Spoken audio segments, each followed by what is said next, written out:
ಶ್ರೀಗುರುಭ್ಯೋ ನಮಃ. ನಾರಾಯಣಾಯ ಪರಿಪೂರ್ಣಗುಣಾರ್ಣವಾಯ ವಿಶ್ವೋದಯಸ್ಥಿತಿಲಯೋನ್ಯತಿಪ್ರದಾಯ ಜ್ಞಾನಪ್ರದಾಯ ವಿಬುಧಾಸುರಸೌಖ್ಯದುಃಖಸತ್ಕಾರಣಾಯ ವಿತತಾಯ ನಮೋ ನಮಸ್ತೆ. ನಾರಾಯಣಂ ಸುರಗುರುಂ ಜಗದೇಕನಾಥಂ ಭಕ್ತಪ್ರಿಯಂ ಸಕಲಲೋಕನಮಸ್ಕೃತಂ ಚ ತ್ರೈಗುಣ್ಯವರ್ಜಿತಮಜಂ ವಿಭುಮಾಧ್ಯಮೀಶಂ ವಂದೇ ಭವಘ್ನಮಮರಾಸುರಸಿದ್ಧವಂದ್ಯಂ ನಾರಾಯಣಂ ನಮಸ್ಕೃತ್ಯ ನರಂ ಚೈವ ನರೋತ್ತಮಂ ದೇವೀಂ ಸರಸ್ವತೀಂ ವ್ಯಾಸಂ ತಥೋ ಜಯಮುದೀರಯೇತ್. ಕೃಷ್ಣಾಯ ವಾಸುದೇವಾಯ ಹರೇ ಪರಮಾತ್ಮನೆ ಪ್ರಣತಃ ಕ್ಲೇಶನಾಶಾಯ ಗೋವಿಂದಾಯ ನಮೋ ನಮಃ. ಶ್ರೀಮನ್ ಮಹಾಭಾರತ ತಾತ್ಪರ್ಯ ನಿರ್ಣಯ ದ್ವಿತೀಯೋಧ್ಯಾಯದಲ್ಲಿ 16ನೇ ಶ್ಲೋಕ.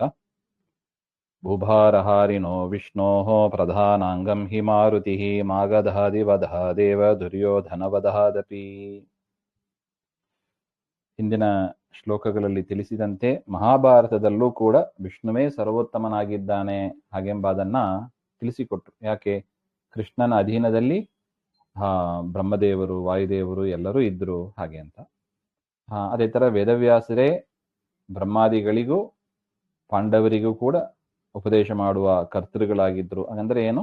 ಅವರಿಗೆ ಜ್ಞಾನ ಜಾಸ್ತಿ ಇತ್ತು ಅಂತ. ಜ್ಞಾನದಿಂದಲೂ ಬಲದಿಂದಲೂ ಕೃಷ್ಣ ವೇದವ್ಯಾಸರ ಆ ಒಂದು ಅವತಾರದ ಮೂಲಕ ನಾವು ತಿಳಿಯಬಹುದು ಹಾಗೆ ಅಂತ. ತದನಂತರ ಮುಖ್ಯ ಸ್ಥಾನ ಯಾರಿಗೆ ಅಂದ್ರೆ ಬ್ರಹ್ಮದೇವರಿಗೆ, ವಾಯುದೇವರಿಗೆ. ಬ್ರಹ್ಮದೇವರಿಗೆ ಅವತಾರ ಇಲ್ಲ. ಅದರಿಂದ ಮಹಾಭಾರತದಲ್ಲಿ ಅವರ ಮೂಲ ರೂಪದಿಂದ ಹಾಗೆ ಬಂದು ಹೋಗ್ತಾರೆ ಅಷ್ಟೇ. ಅವರು ಅವತಾರ ಅಂತ ಇಲ್ಲ ಅವರಿಗೆ. ವಾಯುದೇವರಿಗೆ ಅವತಾರ ಇದೆ. ಭೀಮನಾಗಿ ಅವತಾರ ಮಾಡಿದರು. ರಾಮಾವತಾರದಲ್ಲಿ ಹನುಮಂತನಾಗಿ, ಕೃಷ್ಣಾವತಾರದಲ್ಲಿ ಭೀಮನಾಗಿ ಬಂದು ಸೇವೆಯನ್ನು ಮಾಡಿದರು. ಅದನ್ನ ಹೇಳ್ತಾ ಇದ್ದಾರೆ ನೋಡಿ. ಭೂಭಾರ ಹಾರಿಣೋ ವಿಷ್ಣು, ಪರಮಾತ್ಮ ಭೂಭಾರ ಹರಣಕ್ಕಾಗಿ ಅವತಾರ ಮಾಡಿದಾಗ ಪ್ರಧಾನ ಅಂಗ, ಪ್ರೈಮರಿ ರೋಲ್, ಪರಮಾತ್ಮನ ಸೇವೆ ಮಾಡುವುದರಲ್ಲಿ ಪ್ರೈಮರಿ ರೋಲ್ ಅದು ಯಾರ್ದು? ವಾಯುದೇವರದು. ಅಲ್ಲ, ಏನ್ ಗೊತ್ತಾಯ್ತು ನಮಗೆ ಹಾಗೆ ಅಂದ್ರೆ ನೋಡಿ, ಆ ಭೀಮನ ಚರಿತ್ರೆ ನೋಡಿದ್ರೆ ಗೊತ್ತಾಗ್ತದೆ ನೋಡಿ. ಮಾಗಧಾದಿ ಬದಾದೇವ, ಜರಾಸಂದನನ ಸಂಹಾರ ಮಾಡತಕ್ಕದ್ದು. ಅದೇನು ಅಷ್ಟು ಕಷ್ಟವಾ ಅಂತ ಕೇಳ್ಬೋದು. ಜರಾಸಂದನನ್ನ ಯಾರೂ ಟಚ್ ಮಾಡ್ಲಿಕ್ಕೂ ಹೋಗಿಲ್ಲ. ಸುಮ್ಮನೆ ಅವನೇನು ಕಪ್ಪ ಕಾಣಿಕೆ ಕೊಟ್ಟುಕೊಂಡು ಅವನ ಜೊತೆಗೆ ಇದ್ಬಿಡಾನ ಅಂತಾನೆ ಇದ್ದವರು. ಅಂತ ಜರಾಸಂದನನ್ನ ಸಂಹಾರ ಮಾಡ್ಲಿಕ್ಕೆ ಹೊರಟವ ಅಂದ್ರೆ ಅದು ಭೀಮಸೇನ ದೇವರು. ಮತ್ತು ದುರ್ಯೋಧನ, ಆ ಜರಾಸಂದನಿಗಿಂತನೂ ದೊಡ್ಡವ, ಬಲಿಷ್ಠನಾದವ ದುರ್ಯೋಧನ, ಕಲಿಯ ರೂಪ. ಅವನನ್ನ ಸಂಹಾರ ಮಾಡಿದ್ದು ಕೂಡ ಭೀಮಸೇನ ದೇವರು. ಈ ರೀತಿಯಾಗಿ ಪರಮಾತ್ಮನ ಭೂಭಾರ ಹರಣದಲ್ಲಿ ಪ್ರಧಾನ ಅಂಗವನ್ನ ವಹಿಸತಕ್ಕವರು ಅಂದ್ರೆ ಅವರು ಭೀಮಸೇನ ದೇವರು ಅಂತ ಮಹಾಭಾರತದಲ್ಲಿ ನಮಗೆ ಸ್ಪಷ್ಟ ಕಾಣಿಸ್ತಾ ಇದೆ. ಅದರಿಂದ ತಾರತಮ್ಯ ಎಷ್ಟು ಸ್ಪಷ್ಟ ಇದೆ ನೋಡಿ ಮಹಾಭಾರತದಲ್ಲಿ. ಇನ್ನು ಯೋ ಯ ಏವ ಬಲಜ್ಯೇಷ್ಠಃ ಕ್ಷತ್ರಿಯೇಷು ಯ ಉತ್ತಮಃ ಅಂಗಂ ಚೇತ್ ವಿಷ್ಣು ಕಾರ್ಯೇಷು ತದ್ಭಕ್ತ್ಯೈವ ಚ ನಾನ್ಯಥಾ. ಆಯ್ತು. ಜರಾಸಂಧ, ದುರ್ಯೋಧನ ಇವುಗಳನ್ನೆಲ್ಲ ಸಂಹಾರ ಮಾಡಿದ್ರಿಂದ ಭೀಮನಲ್ಲಿ ಬಲ ಆಧಿಕ್ಯ ಇದೆ, ಒಪ್ಪಿಕೊಳ್ಳೋಣ. ಬಲಜ್ಯೇಷ್ಠರಾದ ಕೂಡಲೇ ಭಕ್ತಿ ಜ್ಞಾನಾದಿಗಳು ಜಾಸ್ತಿ ಇರಬೇಕಂತ ನಿಯಮ ಇದೆಯಾ? ಕಥಂ ಜ್ಞಾತಂ. ಬಲ ಹೌದು, ಅದೊಂದು ಪ್ಯಾರಾಮೀಟರು. ಭೀಮ ಓಕೆ. ಆದರೆ ಜ್ಞಾನ, ಭಕ್ತಿ ಅದು ತಾನೇ ಮುಖ್ಯ. ನಾವು ಮೊದಲನೇ ಅಧ್ಯಾಯದಲ್ಲಿ ನೋಡಿದ್ದೀವಿ, ಭಕ್ತಿಯ ಪ್ರಧಾನ ಹಾಗೆ ಅಂತ ಮೋಕ್ಷಕ್ಕೆ.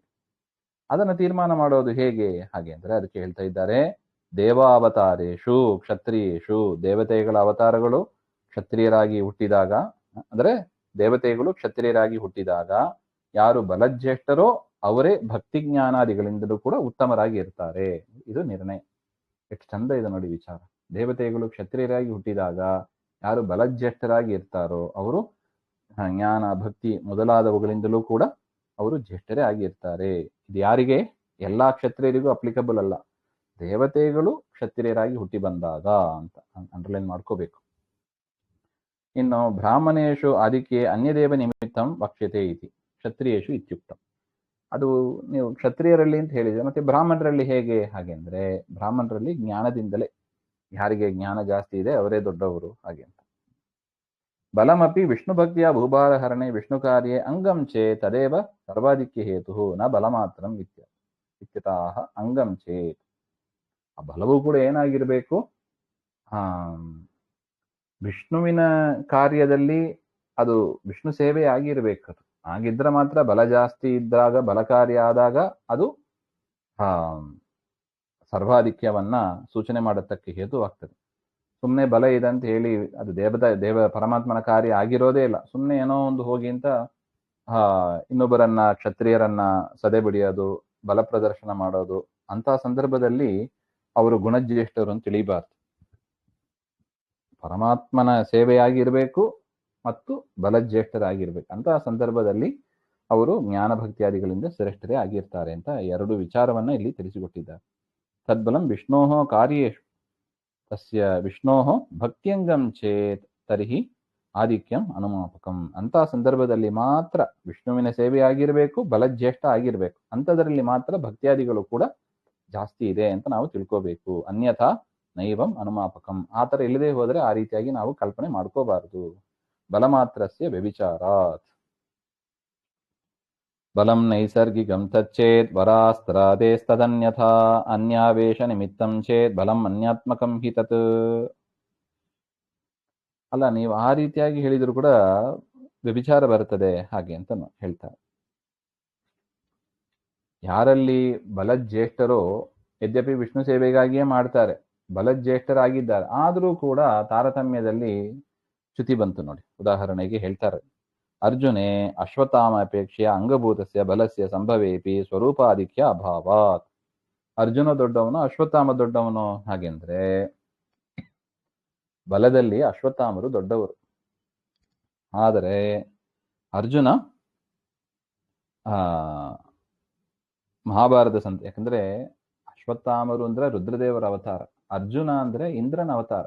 ಇಂದ್ರನಿಗಿಂತ ರುದ್ರದೇವರು ತಾರತಮ್ಯದಲ್ಲಿ ದೊಡ್ಡವರು. ಹಾಗಿರುವಾಗ ಅನೇಕ ಬಾರಿ ಯುದ್ಧದಲ್ಲಿ ಅಶ್ವತ್ಥಾಮರನ್ನ ಅರ್ಜುನ ಗೆದ್ದಿದ್ದಾನೆ. ಅದರ ಬಲ ಜಾಸ್ತಿ ಬಂತಲ್ಲ, ಅರ್ಜುನನಲ್ಲಿ ಬಲ ಜಾಸ್ತಿ ಬಂತು. ಅದರ ಸ್ವರೂಪತಃ ನೋಡಿದ್ರೆ ರುದ್ರದೇವರು ತಾರತಮ್ಯದಲ್ಲಿ ದೊಡ್ಡವರು. ಅದರಿಂದ ನೀವೇನು ವ್ಯಾಪ್ತಿ ಹೇಳ್ತಾ ಇದ್ದೀರಿ, ಯಾರು ಬಲಜ್ಯೇಷ್ಠರಾಗಿದ್ದಾರೋ ಅವರು ಗುಣಜ್ಯೇಷ್ಠರಾಗಿದ್ದಾರೆ ಅಂತ. ಅರ್ಜುನ ಅಶ್ವತ್ಥಾಮರ ವಿಚಾರದಲ್ಲಿ ಬಂದಿಲ್ಲ ನೋಡಿ ಹಾಗೆ ಅಂತ ತೋರಿಸಿದರೆ ಅದಕ್ಕೆ ಹೇಳ್ತಾ ಇದ್ದಾರೆ ನೋಡಿ, ಎಲ್ಲೆಲ್ಲಿ ಈ ತರ ಗೊಂದಲಗಳು ಬರುತ್ತದೋ ಇಲ್ಲಿ ನಮಗೆ ನಿರ್ಣಯ ಉಪಯೋಗ ಆಗ್ತದೆ.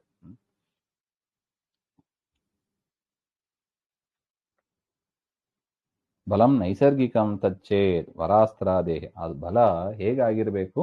ನೈಸರ್ಗಿಕವಾದ ಬಲ ಆಗಿರ್ಬೇಕು. ಅರ್ಜುನನಲ್ಲಿ ಬಲ ಅದು ಹೇಗೆ ಬಂದದ್ದು?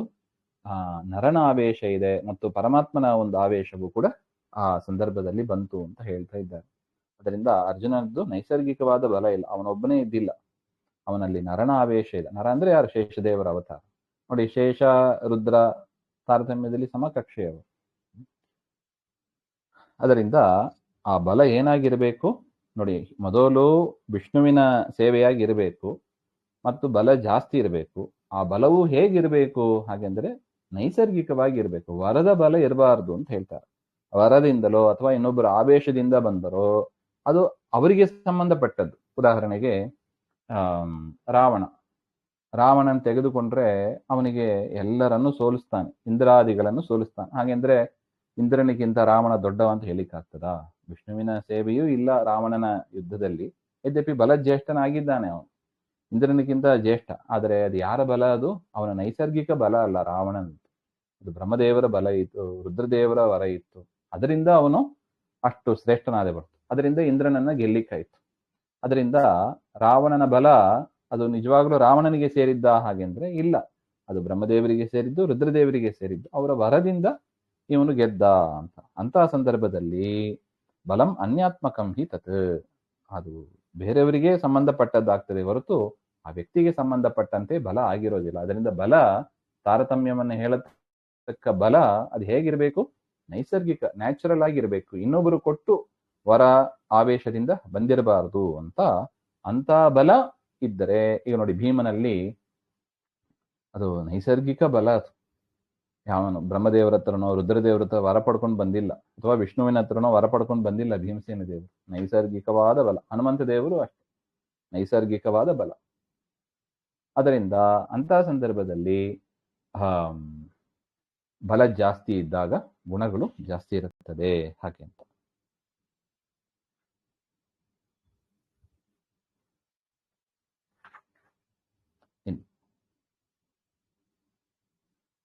ದೇವೇಶು ಬಲಿನಾಮೇವ ಭಕ್ತಿ ಜ್ಞಾನೇ ನ ಚಾನ್ಯಥಾ ಸ ಏವ ಚ ಪ್ರಿಯೋ ವಿಷ್ಣೋ ನಾನ್ಯಥಾತು ಕಥಂಚನ. ನನು ಕ್ಷತ್ರಿಯೇಷು ಇತ್ಯುಕ್ತ್ಯ ದೇವಾದಿಷು ಅನ್ಯದೇವಾದಿಕ್ಯೆ ಪ್ರಯೋಜಕಂ ಪ್ರತಿಭಾತಿ ಇತ್ಯತಃ ದೇವೇಷ್ವಪಿ ಬಲಮೇವ ಆದಿಕ್ಯೆ ಪ್ರಯೋಜಕಂ.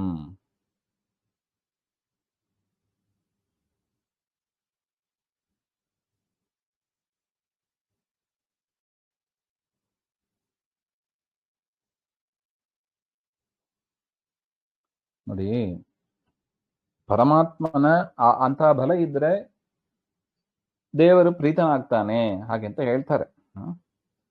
ಅದು ಹೇಗೆ? ಬಲ ಇದ್ದ ಕೂಡಲೇ ದೇವರು ಪ್ರೀತನಾಗ್ತಾನ? ಭಕ್ತಿಯಿಂದ ಪ್ರೀತನಾಗ್ತಾನೆ. ವಾದಿರಾಜ ಸ್ವಾಮಿಗಳು ಬರೀತಾರೆ ಹಾಗೆ.